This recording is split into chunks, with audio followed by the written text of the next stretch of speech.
ఇప్పుడు random blood sugar, semen analysis, diagnostic tests పై 50% discount, ఉచిత IUI మరియు IVF కన్సల్టేషన్, ఉచిత అల్ట్రాసౌండ్ స్కానింగ్ అందిస్తున్నారు. 49 అంటే సంతానం, 49 అంటే సంతోషం. ఇప్పుడు ఇంకొక స్థానం కనుక చూసుకుంటే మచిలీపట్నం పార్లమెంట్ స్థానంలో వైసీపీ పార్టీకి 4, 3 టీడీపీ జనసేన అలయన్స్కి.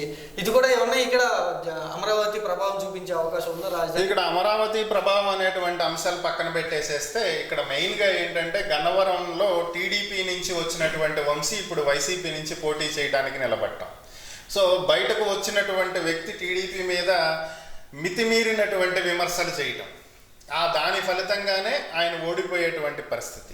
సో అందుకే ఇక్కడ టీడీపీ విజయం అనేది కనిపిస్తుంది.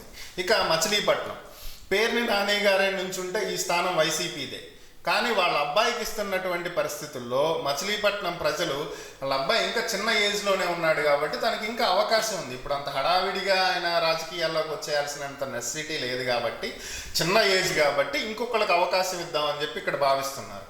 దట్టు పవన్ కళ్యాణ్ టీడీపీతో కలవటం, మచిలీపట్నంలోనే జనసేన ఆవిర్భావ సభ పెట్టడం, దీని ఫలితంగా అక్కడ ఉండేటువంటి ఆయన సామాజిక వర్గంలో వచ్చినటువంటి ఉత్తేజం, సో ఇవి కూడా కొంతవరకు సపోర్ట్ చేస్తున్నాయి. ఇక అవినిగడ్డ సింహాద్రి రమేష్ గారి మీద వ్యతిరేకత ఉంది అనేది మనం 26 మంది ఎమ్మెల్యేల్లో ఆయన కూడా ఒకడు, సో అది కూడా ఒక ఫలితం.